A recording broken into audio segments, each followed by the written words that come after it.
Alright, in this video I'm making a case that social media is going to tap into our insecurities in a particular way. And in particular, I want to describe the process by which I think social media algorithms, these artificial intelligence algorithms, end up tapping into insecurities when that's not the goal they're given. So a review on how I think about this. I do describe artificial intelligence as if it's intentional, even though I acknowledge that it's not intentional at all. In particular, artificial intelligence is just a really good guess and check machine where it has a certain goal, it guesses and checks certain strategies for achieving that goal, and it learns over time. And when people tend to think about this, I feel like sometimes people's thinking is really simple in terms of cause and effect, where the algorithm will test this strategy and see the effect. And then it'll test another strategy and see the effect. And I think that's happening for sure. But I think these algorithms are sort of going a few steps further than that, where they're testing two different strategies together. And maybe test those strategies one first and then the other. And maybe mix 3 or 4 strategies. And maybe if you look at any of those 3 or 4 strategies, any of them alone doesn't work, but when you pair them together, it's sort of the magic sauce to achieve the goal of the algorithm. Now, what are the goals of these algorithms? Well, it depends on the platform, but it's always some form of engagement, whether that's time on platform, clicks, likes. There's lots of different ways of measuring engagement and different goals you can give the artificial intelligence. And this is why you sort of get different feels and different problems with different platforms. Alright, so when I talk about different tools being used together, I think one way of thinking about that is a set of tools where one tool is the gauge to sort of feel, is this the right moment? So I have plants, you might have noticed, and I bought this device, which I never really use, but it's a good example for the video. It's this thing you stick in the plant soil to see how moist is the soil.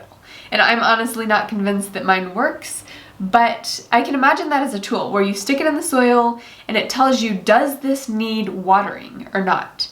So that's tool number 1, and then tool number 2 is what gets applied when the gauge has determined it's the right moment. And of course, in this case, it's like the water pail. And so those two things work together in a way that neither of them would work as well independently. So that's what I think is going on with this insecurity thing. So I actually think there's sort of a 3-step process that social media has figured out. The first step is the gauge. The gauge tells you, how do you feel out what a person's insecurities are? And of course, you can do that by sort of showing them different types of articles and content, and people with certain insecurities are going to click on that content, which is going to reveal sort of the state of their heart or their sensitivities. So that's step 1, and that's like the gauge that you stick in the plant to see, is it moist or is it not moist? Now, before I get into a particular example, I want to point something out about insecurities. Insecurities often have to do with the way we think we're perceived by others. So the example I'm going to use with the insecurity is insecurity about one's weight. And if we live in a world where nobody cares about your weight, that's not going to be a very common insecurity.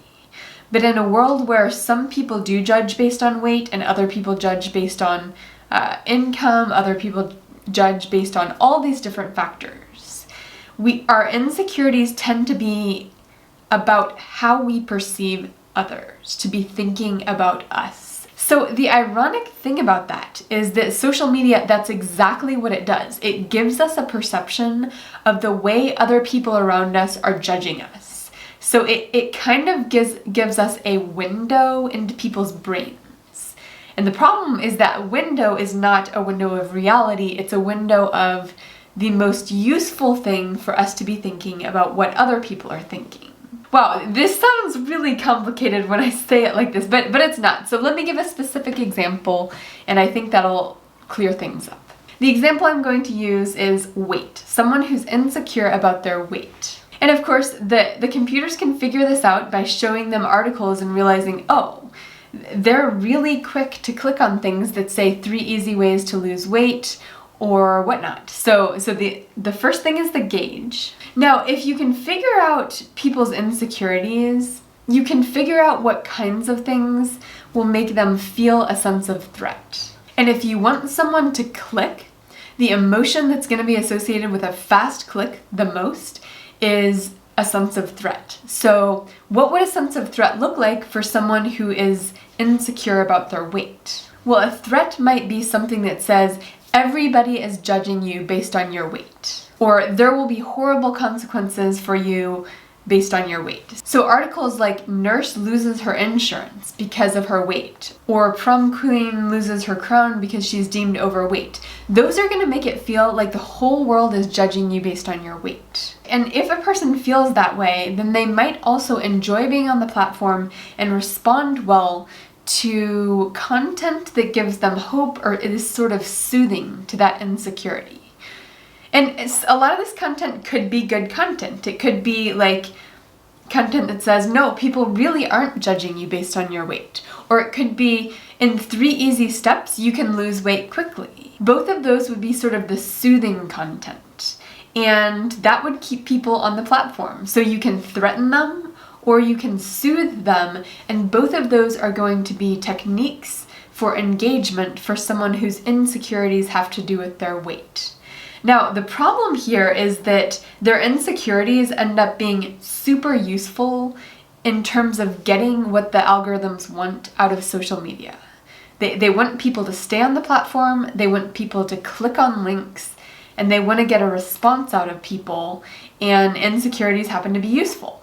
In which case, the algorithms could figure out, hey, if we can ramp up their insecurities, they're going to be more attracted to the types of content that I've just described. If they're only a little insecure about their weight, they might not respond as well to this content. So it's possible that through this guess and check process, the algorithms figure out, okay, the actual best combination here is to first gauge what their insecurities are, second, heighten their insecurities, and third, give them content that's a little bit threatening that gets them to click, and give them content that's soothing based on their insecurities.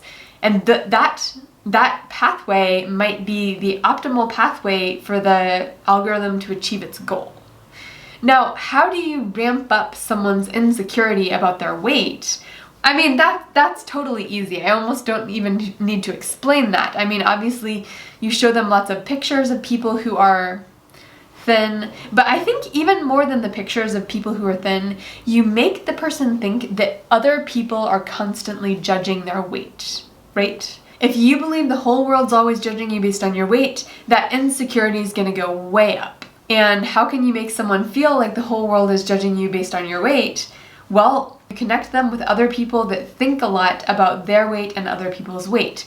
And there's almost this natural human phenomenon that's going to be useful if the algorithms want to manipulate people like that. And that is the fact that if you're insecure about your weight, that feels really bad, and sometimes human beings will look at someone who's of a higher weight than them and sort of start pointing the finger, well, at least I'm not as bad as that person.